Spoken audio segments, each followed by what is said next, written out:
Ladies and gentlemen, welcome to episode 20 of the Survival Project. Today, I'm joined by Moira Geary, who's a mindset and personal development educator. We talk about why the subconscious can keep pulling us back into the old identity patterns, especially after chronic illness or big life events. Moira shares practical tools that can help you regulate your nervous system in the moment.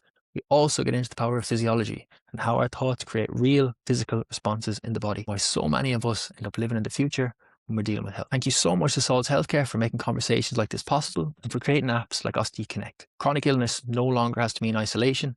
I'll tell you all about it later in the episode. So let's get into it. Moira, thank you so much for joining me. So I suppose just to kick things off, I'd like to say for anyone who's not familiar with your work, how could you explain what you do? Always the $10 million question. And I suppose the best way for me to describe it, I do it in two sort of ways. So I would have branded myself, or actually it's in part of my brand, as the recombobulator. So what I mean by that is, you know, the way we all get a bit discombobulated in life. Well, basically I help to recombobulate people. And when I'm talking about that, I'm talking about it in more around if we're discombobulated in terms of being overwhelmed or, you know, self-sabotaging, doing all of those things, that really is a thought process that's going on. But really, what's more important about when we think about thoughts is that what we think is actually going to have an impact on how we feel. So the discombobulation is really around how we feel. So people are feeling the stress, the overwhelm, self-sabotage, you know, procrastination, fear, worry, all of those things that I would call discombobulating. The work that I do helps to get people to recalibrate, but also to go deeper, realign if there are some neurological patterns running that are going to continue that process or they can't kind of get any relief from it. And we do it in many ways. I mean, you know, through the work that I do, and I don't see clients one-to-one anymore, Jonathan, but I run events and there's lots of practitioners, and as we know, including your mum. But the practitioners basically would see clients where they would have two sessions with them and they would gather information, see where they're at, see where they're stuck, see what's going on, what's bothering them, etc. And it's a very gentle talk therapy, if you like, or it's not even it's not therapy. We don't call it therapy. It's more kind of it's called a QTT practitioner coaching. So it's not even like life coaching. It's slightly different, but we gathered the information. We're looking at what the person's perspective is, because your perspective is obviously going to have an impact on how you see the world. It's going to also have an impact on how you feel in the world, how you behave in the world, the results that you get in the world.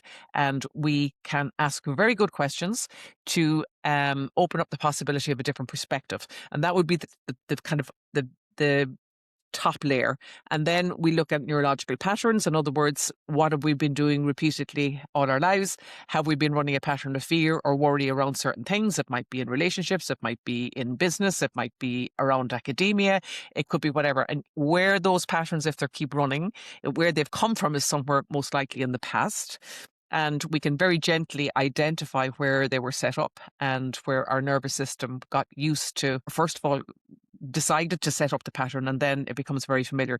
But we can actually tweak that and we can change it, soften it, and often we can actually change it completely where it stops running and somebody then would step into a state of confidence. So that's kind of an overview, and I suppose, you know, it can be used in any area of life. And I know your podcast and the work that you're doing is specifically around health. So it can help in relation to the way people perceive an illness, or they perceive a danger, or they perceive their health. And, you know, I had a couple of health issues over the last couple of years. COVID nearly killed me. And then I had a breast cancer diagnosis a couple of years ago, and I would have used every skill in my toolkit to help me to manage that, because I really feel it's important that if we're not in the right mindset and we're not feeling the right way to actually manage our situation, then you know it yourself from your own experience. I mean, that's just a road to disaster. Yeah. So that's kind of an overview, or in a nutshell. You mentioned there about the self-sabotage, and I think every single person in the world probably suffers from some form of self-sabotage. And I know myself from my own health issues as a child, I self-sabotaged and created bad habits because of how my health made me feel. It sent me down a bad path, whereas I would consciously say I want to be healthy and I don't want to be sick anymore. But subconsciously, clearly my actions weren't showing that. I was drinking heavily. I was very bad habits, smoking and stuff like that, yet consciously saying, I want to be healthy. So could you dive into why maybe the subconscious mind puts us into that kind of pattern of self-sabotage, even though we consciously make the statement we want something, but subconsciously our actions are showing us that we don't? Well, it can be many things, but what's kind of jumping out just when you're talking there, and in your scenario, and you're the one that's going to answer this now, not me.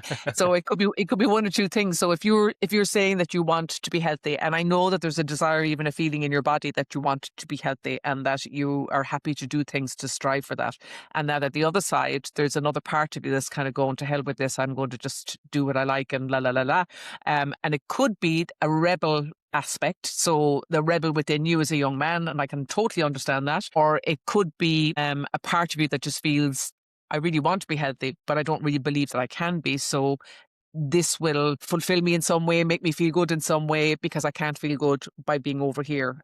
So it could be that, part of you, we call it, like in QHT, we call it mini means. So mini means are like little mini aspects of our personality. So we have the very motivated part of us. We have the very driven part of us. We also have our skeptic, our doubter, our rebel. So we've all of these aspects, and we have access to them all, except that a lot of us don't consciously realize that. And when you don't realize it, then often we can step into one or other or many of these little aspects of personality that can actually create that sabotage. And another thing too, that would often, it's just like there's a conflict just with two parts, where of course you want to be well. Of course you do. Being well and that journey, you don't know what it is, because you don't know how to do it, because you haven't done it. And often there can be a subconscious fear in that, because the fear of the uncertainty, fear of the unknown, fear of what could happen, and fear of maybe being told that maybe you can't be well. I mean, I know that would have been my fear, particularly around the breast cancer. I remember that that limbo of not quite knowing before I was taking action to do something about it. It's a terrible feeling where there's huge uncertainty. And when we have a lot of uncertainty like that, or when we're in a lot of fear, that often can be, it's like another part of us will come in and go, well, at least I know this is familiar, and this will help me stay where I'm at. It won't allow me to improve or get better or make decisions about my future, or whether I need to have surgery or whatever it is. So that can often be another reason why we subconsciously sabotage. And when I'm talking about it, out loud and put it on the table, and often when I talk to clients about this, they'd say, that makes perfect sense, but oh my God, when you put it out like that, it sounds ridiculous, which it does. It does. But our subconscious mind is very powerful and very clever. And also we have ego, and we have other things in there that are kind of calling the shots as well. Yeah. Completely. I know myself from, I had my rebellious phase when I was about 16, and I went off and I Okay. got in lots of trouble and different things like that. And then when I was 19, so I had always thought that because my Crohn's was unable to be controlled with medication, I thought there was quite a limit on my life. So I lost all sense of fear of losing my life in a sense. And that drove such terribly bad behaviors. When I was 19, I had life-changing surgery and I got a whole new lease on life. Yet I still identified as that rebel from 16, and I kept falling back into all these old patterns. And it's only as I've Yeah. gotten older, there's still a little bit of a pattern that arises every now and again. Yeah. But yeah, I can definitely see that, how maybe it's a fear base and you go back into the identity that you felt you held before. Do you Yeah. see a lot of that in Yeah. the work that you do? I like to think that when people come, and if they want to work on something like that we're moving forward with it. I'm not saying that life will ever be perfect for anybody, and I think that even when we get to the next level with anything that we work on, there's always another level. So I'm not trying to make that sound like, oh my God, we never get there. As you progress through, or proceed through the layers, life becomes much more expansive, wide, fabulous, um, freer. And at the same time, if you want to go to another level, you can. I'll give you an example. My initial origin story is about anxiety that I felt about 20, 25 years ago now. I can't remember when. And I had it for about 3 or 4 years solidly. It was absolutely debilitating, and I wasn't functioning. And through a lot of the techniques that I actually created through that, and obviously, I weave in lots of modalities. So it's not all, like QHT is like a real weaving of a lot of modalities and my own experience and clients, etc. But by weaving all of that in, I got myself out of that anxious state without medication, and without outside help, because what I was offered and what I was given didn't actually work, which in hindsight is actually a good thing. And I've been living life since then, and teaching and talking about, we can all, get to that place of freedom, and, encouraging people to do that, which is wonderful. And then 2 years ago, 3 years ago, I had the COVID thing, the breast cancer thing, and a couple of other things that happened in my life, where I again had to really go deep and work deeply on stuff that I felt I was very stuck and very blocked, and fearful wasn't the word. It was more sadness and grief, that kind of a feeling. And I was thinking, but sure, I've done all the work, or done a lot of the work. And then I realized, so anyway, I did the work on this, and it took 2 years anyway. And in the doing of the 2 years of that work, I could never have explained to you or even known that the way I feel now was possible, because I always thought this back here was the best. But actually, here where I am now, I would say I've never felt freedom like it.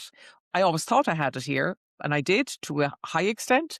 So I believe that there's always a next level we can go to, or a next opportunity to learn more, to evolve and to grow and to live a happier life, if you like. Yeah. It's beautiful to hear. And as I said, that most people that listen to this podcast will be suffering with some form of health issue, and you have the lived experience of going in and doing a lot of the work yourself. For someone who's Mm. listening and they're maybe feeling stuck, they're in a rut, their health is kind of failing, they're not really seeing much hope. Is there any techniques that you could advise them to kind of employ, just small little techniques on a daily basis to try and maybe improve their mental health? There are loads of them, and the Positivity Project is a free thing that I do, and there's a lot of them in that. But I'll talk about a couple of them in there. So one thing is about physiology. Now, the other thing too is just to really want to respect the fact that your listeners, and what they're experiencing. And I know it'll be like, some people will be very severe, and other people will have it'll be milder. I'm not going to say it's mild, but milder. So I just want to acknowledge that and respect that that's what we're talking to, and not for a second to go, oh, here we go, happy clappy now, and I'll give you a couple of techniques and you're really grand, because that's a load of nonsense and a load of bull. But when we are stuck and we're in that, that fear and that worry and that anxiety, there are a number of things that you can do. Physiology is a big thing. So if we're in a state of fear or worry, or even a depressed state, usually what will happen is our physiology will be quite closed, which means that our shoulders will be round, our head will be down, and we kind of go back to the fetal position, I suppose, really, to protect ourselves. In doing that, it can actually have an impact on how we feel. Whereas if we change our physiology, so we come into a more open physiology with our sitting more upright, chin not up as in, up to the sky, but just our head up, shoulders back, and stand in a more powerful pose, if you like, things like that. That immediately will make a difference. Now, I'm not saying it'll solve the issue, but that will give people just a quick fix on helping with that. There's another thing which we call the authenticity peace bubble, and that actually is putting your focus and attention inward. So what I would say with that one is, it's kind of 6 steps. The first step is to bring our awareness and our attention to ourselves, because when we're worrying, what we're doing is we're actually our focus and our attention is outward. It's about what's going to happen next, the doctor's appointment, the lack of this, or the whatever it is. So it's external. So if we bring our attention and focus back to our physical body, and in that, if you just say to people, just imagine that you're drinking a hot or cold drink and you can feel it going down your throat, that helps people to kind of, because a lot of time people don't know how to do that. So just to bring your awareness back, or imagine, what would it feel like on the inside of your hand? I wonder what my muscle would feel like in there, or the inside of your tummy. Is it cold? Is it warm? Is it empty? Are you hungry? What did you eat last? What's in there? That'll bring people back to their body. Okay, when you're in your body, then with your eyes closed, what I get people to do is to bring the attention to your heart and hold the attention there, and then let it drip down, right down your body, down to your torso, down to your legs, down to the ground. And if you want to, if anybody's into, grounding yourselves, you can imagine that there's energy coming up from the ground as well, if you want to. And then bring it back up right through your body, the whole way up to a point in the back of your head. And the reason for that is we're keeping out of our thoughts. The thoughts would usually be around the front. And when you're doing that, then you imagine that you're going to expand this awareness in your body. So if you just imagine you fill the inside of your body with a color, and on the count of 3, expand out the energy. So 1, 2, 3, whoop, and then contain that in a bubble. And people will immediately feel a huge sense of ease and of relax. Now, if there's something going on that is stressing you in the moment, and you've got that adrenaline rush and you've got the cortisol running, just be aware that most likely what needs to happen there is a decision needs to be made. So the reason why we feel that often is because things are uncertain. But when we know what the next steps are, or when we know what we're going to do, or we make a decision about something, that often will reduce. Again, I'll go back to the breast cancer thing. I had a wait period of 3 or 4 weeks where I had no idea. I just knew there was something wrong, but I had no idea the extent of it. So it could have been a triple negative, or it could have been the most early stage. Thankfully, in my case, it was very early stage, but I didn't know that at the time. And that adrenaline rush solidly for 3 weeks was absolutely debilitating. Absolutely. I found using that bubble very helpful, but also in my mind knowing I'm not going to have an answer today, but I'm going to allow myself to have some peace for an hour, or have some peace for half an hour, or whatever it is. People will often say things like, box breathing and all those other things that will relax your vagus nerve. And I absolutely would agree with all of those too. But just remember that what we're thinking has a huge impact on the physiology in our body. So this is huge. So, and again, I know that we might even talk a little bit about this would be actually part of the conversation around neuroscience, and in relation to the work that I do. And I'm not a neuroscientist, but the stuff that I do does relate. It is related. So if you think about, or anybody listening now, if you imagine that you have a very juicy ripe lemon, and you imagine you have a very sharp knife, and you cut the lemon open, and you see the juices of the lemon glistening. You pick up half the lemon, and you tilt your head back, open your mouth, squeeze the juice into your mouth, and let it run in around under your tongue. And if people sit just for a moment with their eyes closed with that, and allow to tune into their body and what's happening, the majority of people will actually start to produce saliva. So you're having a physiological response to a thought. So it's a hallucination. There's no lemon. Okay, so you're hallucinating a lemon, and your body is reacting to that. So it's the same with our thoughts around anything. So when we're thinking good thoughts and happy thoughts, what we're doing is we're producing more endorphins and more dopamine and the good hormones. When we're focusing our attention, in other words, our thoughts, what we're thinking about, the pictures we're seeing in our mind, like when you're looking at a lemon, what's happening is that we're associated into that scenario.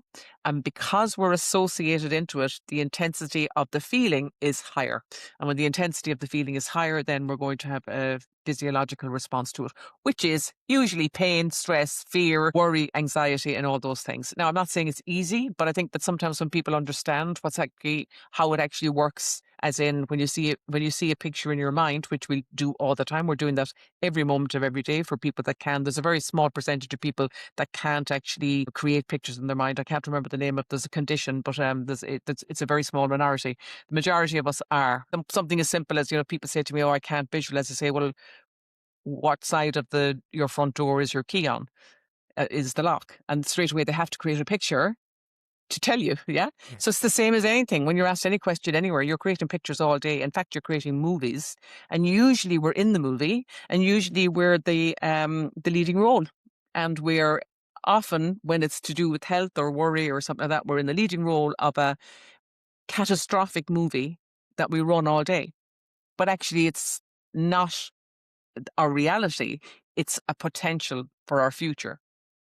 So I just would remind people of that. Whatever's going on in today and now is all that you've got. And if you keep projecting and running movies in the future where you're the lead role, you're going to remain in stress and in fear. And that has a knock-on effect. Like the saliva, it's going to produce all of those stress hormones, which we know for a fact can have detrimental impact on our bodies. And even Bessel Bonker, the book, The Body Keeps the Score, I think that's a really important read for anybody that has a chronic illness and is running a lot of fear around it. Because when we are running those patterns, I'm not saying that it's going to have a negative impact on your body, but the science is showing that it potentially can have. So it's just something to be aware of. I know myself, when you live with chronic illness, you tend to live in the future, because I know for myself with the bathroom issue when I was younger, I would always have to plan everywhere I was going walking by how many toilets were accessible. And when you live in the future, you're constantly living in anxiety. And I know when I speak to pretty much everyone who has any form of chronic illness, but especially in the IBD space, they would always say that stress is a trigger. And then some people will ask me for advice, and I say to them, "Well, do you meditate, or do you try and calm your mind a bit?" And they're like, "No, not really." But I'm like, if stress is the trigger, obviously calming your mind can also have a good effect to kind of slow down the process a little bit and be beneficial. And that's something I've only learned in the last couple of years, because I used to always think, "Oh, meditating, that's not going to help me. I don't see any response straight away," anything like that. But obviously, if stress is a trigger, calming your mind can obviously help you. So that's a good Yeah, thing, yeah. definitely, to And take I'm away just from it.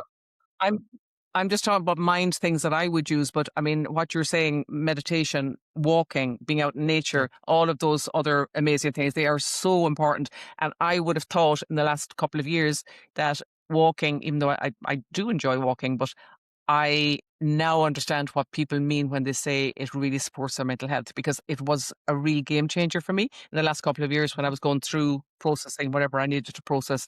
Absolutely mind bogglingly helpful. Yeah. Completely. And when I say meditative, I've tried the whole meditation, sitting down to be very still. I find that quite hard. But as you say about walking, I could walk for an hour and a half and come back Mm. feeling like just 10 times better. It just gives you such renewed clarity, and especially if you can go into somewhere with nature. I think the closer you are to nature, the more beneficial and helpful it can be, which is great. Because I know there's so many different things. I know a lot of people will definitely find it very hard to sit still, and I suppose we're so overstimulated by our phones, TV, everything around us. So I think you kind of have to pick your battles and find out, okay, how can I calm my mind if it's going to be going for a walk or journaling, or sometimes even listening to a podcast is going to just calm things down for you and be present in it. But yeah, Yeah. no, that's fantastic advice. Just Comedy is in kind of another an thing example. that I love. Go on. Sorry, I think I jumped over you there. I was just saying No, comedy you're is fine. another Fire. thing that I love.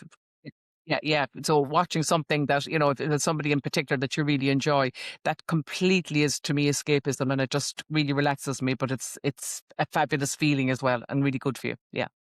Completely. I think when you watch comedy, you're very present because you listen to jokes and you respond. Whereas when you could be watching maybe a movie or something else, you could be on your phone, you're doing something. But when you're actually Yeah. paying attention and you're present, everything tends to calm down, and you can actually Yeah. get the endorphins from the laughter. So yeah, I think going to see comedians or watching a funny movie is a great way to improve the mood. Absolutely. Just for a moment, I want to take a break from the pod to speak to you about Ostique Connect from Sol's Healthcare. One of the hardest things about living with a stoma or living with IBD can be the isolation that comes with it. I know from my own experience, chronic illness can be a very lonely place. I've been very vocal about the effect it had on me in my teenage years, and how my actual fear of getting a stoma and living life with a bag nearly ended up me not being here today. If I'd had a way to connect with other people who were living with IBD or they were living with a stoma, I could have learned from their lived experience. It would have eased so much the fear of what I was going through. Connecting and learning from another is exactly why I started this podcast, which is why I want to tell you about Ostique Connect by Salts.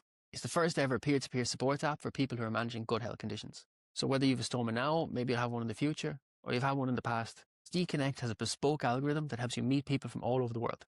People who've been on a similar journey to your own. So through the app, you can make supportive connections and you can have one-to-one conversations. It also gives you the chance to join forums and connect with a larger group of people. You can ask and you can answer any questions that arise. It's a great place to provide support in a safe space. And there's also helpful blogs and there's podcast episodes too. Ostique Connect by Salts is available to download via the Apple App Store and Google Play.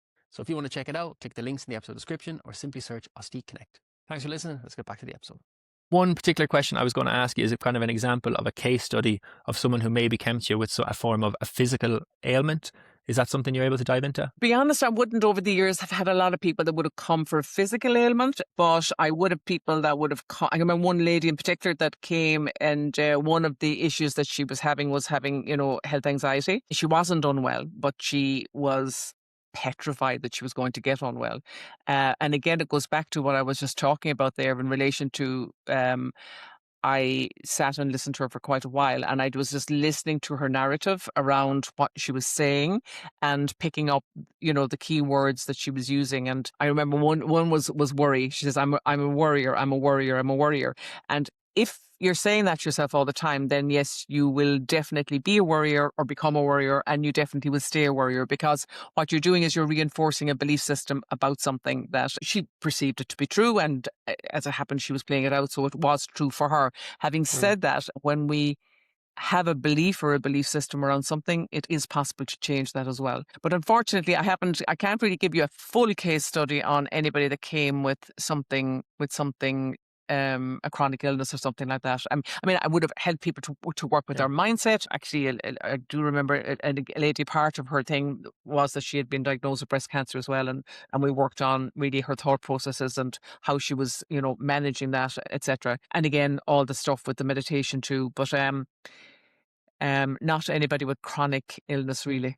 Well, I definitely say in the sense of, for my own life and physical, like for chronic illness, going to someone who helped me control my mind allowed me to do much better things to control my physical illness. So once I got the head right, I was much better able to control the physical element of everything. So getting the mind right, like the mental is as important, if not more important. I know they're both equally, they're yin and yang. But when you can control the mental, you can do all the actions and the practices that you need to do to help yourself in the chronic illness sense. One thing that kind of comes up, and I know for me a lot, I've had 3 major surgeries, and sometimes every now and again something will just creep up. Like I could be in the shower, and next thing I look down, I could see my stoma, which is where I have the ostomy bag, and fear will just completely grip me, and it'll come like a wave, and it'll be gone like that.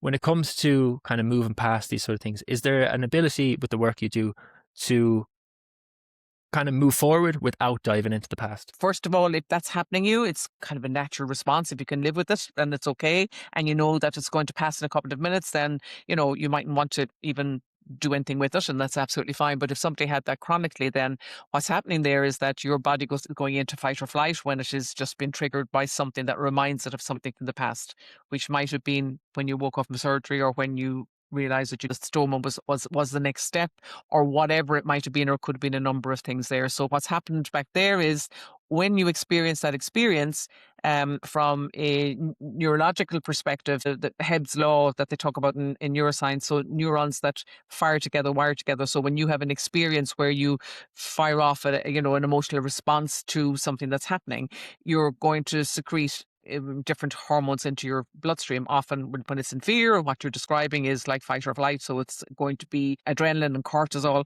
And when that happens, you have an association with either a memory or a situation where, because that happened in the past and you fired off that reaction, your subconscious mind is thrilled that it now knows how to warn you, and its primary function is to protect you. So it will be on wide alert for anything that might resemble that. So that's why sometimes when you look down at the stoma, you're gone into fight or flight before you can think logically about it and think, what's that all about? Everything's okay, because it's just a natural response. So just to mention that that's what's going on there. And yeah, there are loads of techniques, loads of modalities that you can work with on that.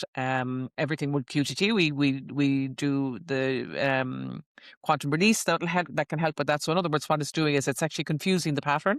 So it's confusing your nervous system. So the neurons that had fired together and wired together and created a kind of a strong neurological response, it just kind of confuses it, and it means that there isn't as much of a response, which means that you're not as stressed. So that's the first part of that, to the answer to that question. The second part is, do you have to delve back in? And I suppose the word delve is the word that I would really highlight there. I don't think that it is necessary to specifically talk through past experiences and go, certainly not ever. I mean, I would never talk anybody into a past experience where they're associated into it and they're recreating the feeling of it. I mean, why would we need to do that? Because it's already done, it's over and done with, and you consciously know what happened. You don't need to bring somebody back into it. However, you can observe it from a distance and you can get a different perspective on it. That certainly can help, because often when people get a perspective, and I know this works really well for me, when I understand something logically, I'm all in and I'll buy into something. If I don't understand it, I kind of think, oh, it's a load of nonsense, or I don't get that, and I'm not as invested in it. So it can be helpful to understand. Do you have to, then bringing the question back out to the third stage? No, you don't have to. I have worked with clients where I didn't even know what the scenario was or the memory was, and they didn't want to go into detail, and we still could do the work without doing that, because what we're working on is the feeling. We're not working on the memory. The memory's done and dusted. It's the feeling that you're having now, maybe 5, 10, 15. And sometimes I worked with clients when they were holding on to feelings for 70 years, to do with something that happened in school, and they were still petrified in front of a group of people because they couldn't public speak, or they felt really uncomfortable. And by doing the release technique on them in their 70s, they got freedom from it, but they were holding on to it even though it happened when they were 4 or 5. So did we need to go to delve into it? No, we didn't. But it's also, for some people, they like to know. So that's just our brains just like to know. And often it actually can be easier to work with a pattern when you understand it. The fear of public speaking is something that I won't say suffered with, but it's something I definitely had. And when people hear me speak, they're like, you couldn't possibly have had a fear of public speaking from the way I act and behave and all that sort of stuff. But I used to be crippled with anxiety at the thought of standing up in front of a class and speaking. Now, practice makes perfect in a sense. I've done a lot of, I would say, speaking things. I've gotten better at it. But every now and again, those old patterns will arise. And just before I go out to speak, I'll go, why would anyone want to listen to what I have to say? And then my mind will go blank. the I brain know. fog kicks. When it comes to specifically to public speaking, for someone who's listening to this and they want to get into talking on social media, maybe sharing their own experience of living with chronic illness, how would you advise them to go about getting better at public speaking? Well, the first thing I would say is that if they have really bad chronic patterns running around, speaking at school or whatever, I would say to them, go and have a couple of sessions of QTT to work on that pattern, because that will help you definitely. I had them. Um, but also, aside from that, I think it's what's really helped me as well to, like, when I think of my original anxiety way back years ago, was all around fear of failure, fear of being rejected was another thing, and fear of failure. Standing up in front of people or talking about what I do, or the way I do it or whatever, would have been like, oh my God, I could talk about other people but not about me.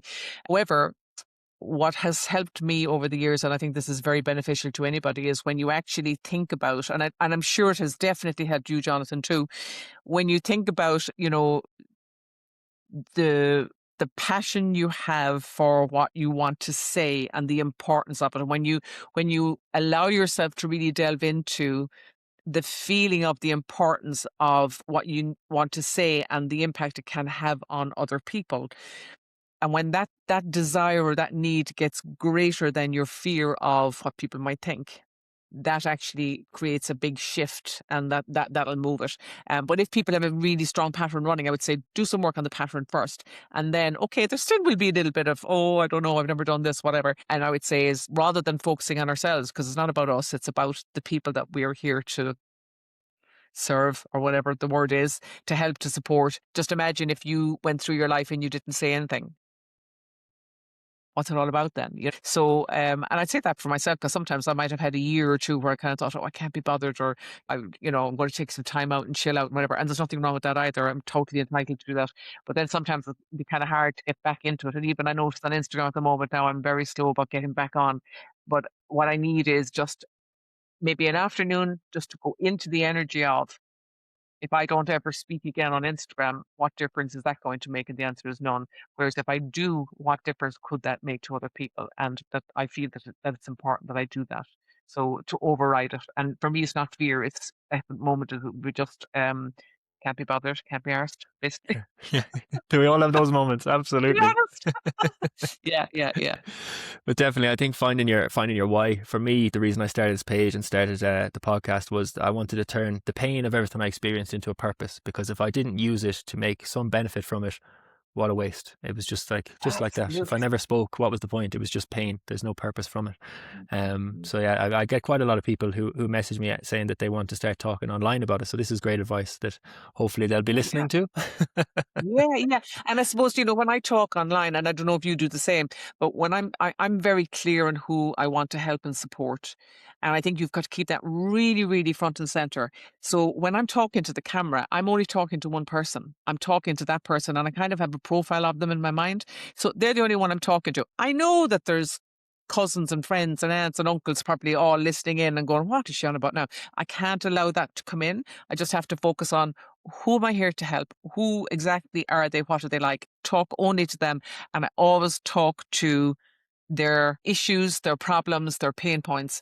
And uh, I don't think I've ever shot a video where I haven't tried to give a solution to something. Now, I'm not saying that trying to solve everybody's problems, because sometimes it's important that we sit on a problem as well. It's not always that we be jumping off and trying to solve everything. It is important that we allow ourselves feel what's going on. Yeah, Completely. in our I, body I I know as well. for me, I would always visualize the little boy that was sick when I got diagnosed and I had no one to look up to. Not that I didn't have help. My parents, my family, Yeah, all supportive of me, but there was no yeah, one that I could look up to and say, oh, he has that too, or she has that too. Maybe things would be all right. So every time I kind of think of a topic and things like that, I think of the boy I was that was so afraid, had no one to learn from. And I think definitely visualizing the profile of who you're trying to help. Like you can help so many people because we're all connected and we're all experiencing so many different things in that sort of sense. So the same sentence yeah. you might aim at one person can definitely help someone else. So yeah, it's a fantastic way to Oh, go about without a it. doubt. I've often said things, and in a room, when I run events, and people that are with me for years and, doing different things with me for years, they'll come and say, oh my God, when you said that, I'd be thinking, I don't remember saying that at Yeah, all. Probably obviously did, or they heard it on, whatever way they heard it. I'm just there talking and trusting that whatever is almost like coming through me is going to be the right thing. Same on this podcast. It is nice if you have this idea of, oh, we prepare for stuff, but you're like you and I said, look, we'll just go with the flow and see what happens. And we just trust that it will be a benefit to somebody, if not a lot of people. Yeah. Completely. And I think that the most fantastic compliment I've ever received is when someone repeats back something that I said to them, because it makes you think, oh, what I'm actually doing does have a purpose and people are actually listening. And it's a fantastic thing to get back, especially when you can't remember what you said and you're like, did I say that? You're like, oh, all right. Yeah. Well, one Exactly. thing I find is a lot of people who either suffer with mental health issues or physical health issues, they tend to maybe, once they overcome their obstacles, they tend to get into the type of healing work, whether that's mental, physical, different things like that.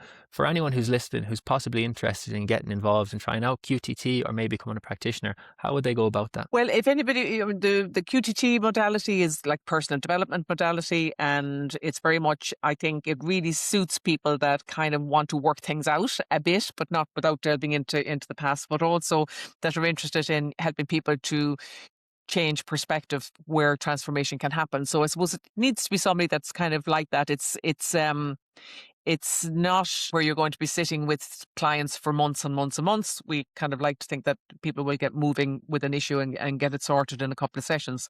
So what I would say is, if anybody, even through our conversation here, if anybody's thinking, oh my God, that kind of sounds interesting or nice, I'd say to people to start with the free stuff. I've loads of free stuff. I'm sure on my website, moirageary.com, the Positivity Project is there. It's 7-day video training for free. You need to sign in first. Yes, you are on my email list, and you need to be, because I need to send you the emails with the different. I send you a video every day, but obviously people can unsubscribe if they don't want to be on the email list after. But I do send. I think I send emails with decent content in them, and tips and tools. But that 7-day positivity project, it covers an awful lot of techniques and tools that help people to manage difficulties in life. So that would be a great start, and then people from there could decide if they wanted to do something else and take it from there. I run a membership as well, where people are in the membership working and doing the work constantly. So, and we support each other, look after each other, mind each other. So that's another thing that's available. And then the practitioner course, I potentially might be doing one at the end of the year. I usually do it kind of, in the academic year. So there is a possibility that there will be one done at the end of this year, but we'll have to wait and see about that for sure. I don't have dates, or I don't have that confirmed. Perfect. Absolutely. Yeah. Well, I'll be happy to share a link when it goes up, because I know that the financial burden of being sick can be a real block to seeking and getting the help that you need. So I find it such a good thing when I hear people like yourself putting out free, accessible things for people to be able to go learn from and make themselves feel better. Like it's a great thing to do. Yeah, and in one of the lines that I use a lot, and it's sort of part of my brand, is that no soldier left behind, and that's partly why there's a lot of that. And actually, it was really quite funny, because a paying client recently who was a bit bogged down with stuff, and she said that she felt like that she'd been left behind. That she was that soldier left behind. But when I pointed out to her what was actually available to her, but she actually wasn't stepping up to do the work. She went, all right, okay, so it's not that anybody else has left me behind, I've left myself behind. So that's another thing that is really important to me, is that when people decide that they want to do the work, I expect that they actually make an effort and that they do the work. I can't do it for anybody. I will turn up for people. I'll be there. I'll be available. I'll be a support, but I can't actually do the work for people. And it's not hard work. It's easy. And, it really is. It's easy and it's interesting, Yeah. so it's not difficult. Absolutely. The only thing that can breed change is action. And I think we all get so very busy. We're like, oh, how am I going to squeeze that in? How am I going to get the time? If you take 5 minutes a day and start from there, it's the simplest thing. And that's the only way I suppose started my journey. I was like, oh, I'm so busy. I have work. I'm going out meeting the lads. I'm going doing all this sort of stuff. And I said, if I can't find 5 minutes in the day to try and do something to better my own mental health, what am I doing? What am I doing? And that's where I started. And from 5 minutes, I Yeah. went to 15, 20. And sure, some days you won't be able to do it. Some days you will. But I suppose it's just making sure that you take the action to get the But change that you even want. as you said, Jonathan, if you go for a walk, and that mightn't be necessarily in your mind part of your mental health or your whatever for the day, or your meditation, but you are meditating. I mean, to be honest, I think that to be able to walk and meditate is a lot more powerful than sitting and meditating. I even know that I find physical exercise, when my head is bogged down and I can't get clarity, if I go and do a training session that tires me out completely, sweating, everything like that, I get a renewed sense of clarity the next day. Whatever, you work out the stressor. So I think there's so many different ways that you can actually work to improve your mental health, but it's just like I said, it's all about taking action to do it. Um, Yeah. One quick question that I'd like to ask you is, for yourself and meeting all the people that you meet and helping people, how has it kind of changed your own perspective on life? Hugely, from even though I was always naturally a person that thought in possibilities, or I thought my life would always, things are always possible. Um, but and I always would kind of, watch the we laugh, myself and my husband. Jeff is he would always look at what could go wrong, and I always look at how can we fix things. And I'm not saying that what he's doing is bad or whatever. It's not Yeah. bad. It's just different to the way I look at it. And actually, we're a really good balance for each other, because sometimes I need to be reined in. So Yeah. he can say, "Hold on a minute here. Let's look at the risks here before we go off at that." But anyway, that would be my natural nature. But in the work that I've experienced myself through this work, my life is just completely different to what I ever thought it could be. But the interesting thing too, Jonathan, is that the recent work that I've done, it was based on a lot of externals, so potential sickness, and lots of other things that were going on in my life at the time. And the interesting thing is that nothing external has actually really changed, but everything has changed on the inside for me. So I wasn't really functioning well because of different things that were happening, going on, and different situations and different ways that my life has changed. But now all of those things are still in place, but I'm completely different, and I've got a sense of freedom that is beyond what I ever thought I could experience. And it was all of those things externally that I thought were problems that actually allowed me to feel that freedom. But they're still all the same as they were a couple of years ago, but I'm different. So it has completely changed the way I see the world, I am in the world. And as I say, I always think, in my mindset is naturally goes through what's possible, what's next, what's possible. Yeah. One thing for me is I don't feel life is coming at me anymore. This is saying life isn't coming at you; it's coming through you, and it's your own thoughts and your own perspectives that are guiding everything you're experiencing in your life within reason, Yeah, yeah, yeah, in a yeah. sense. In a sense, That's beautiful that you use that expression that is coming through you, because that would have been one of my big, if we're going to go into the woo and go a little bit more out there and talk about consciousness, which is very important to me. But I know we were talking mindset today, but consciousness is true. And if you think of energy, or the different stages. So at the beginning level of consciousness, where people get very stuck, is when life's happening to me. So everything is, and that could be a lot of your listeners, where life is happening to me because I have this illness, I have no control or whatever. But when you just said there that life is happening through me, that's where you are allowing life happen, but at the same time you're still doing things to manage it, and you're getting an awful lot more sense of relaxation and freedom while you're enjoying your life. But still, there are things that maybe an older version of you would not like if they still were there, but they are, and that's it. Now, the top level, then, if you want to go to the next level, so this is a little project for you, is to go and live life as me. So life happens as me. So not through you, but as me. So you become one with it, it becomes one with you. And that might be a bit of a mind boggler, but there's something for you to yeah. go look up in levels of consciousness. And that's the ultimate. That's the ultimate. That's taking us to, a whole other level altogether. Yeah, yeah. That's my homework for today. So perfect. One thing that we all kind of strive for is happiness in our daily lives. What does happiness mean to you? For me, happiness is just the feeling. And I always say this to people when they come to me years ago and they want to set goals and they want to do, because I used to teach a lot on manifestation, which I still do. And people would be, want to manifest this and manifest that, and this house and this car and this relationship, whatever. And I always say to them, you're not looking to manifest anything. What you're looking to do is you're looking to feel the feeling that you think having those things is going to allow you to feel.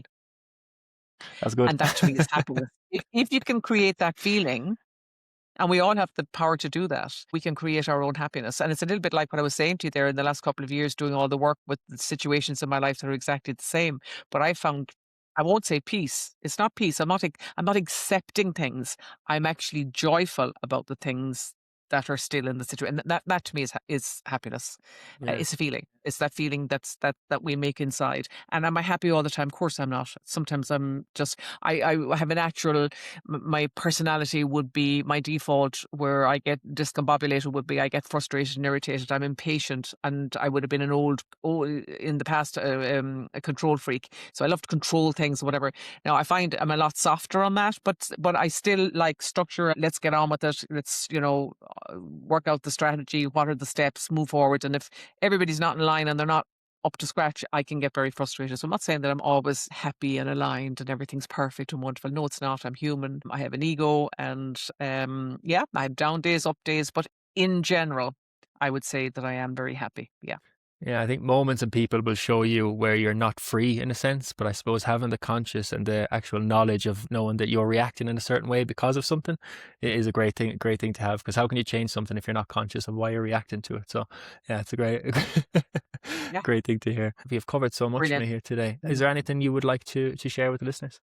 Well, I'd just like to say, Jonathan, that I just think it's wonderful that you are so tuned in and you're so aware is the word of what's going on for you and for your listeners. And I think that when I look back at, I'm not saying that, oh, we didn't have this when we were growing up. Of course we did. We had access to everything.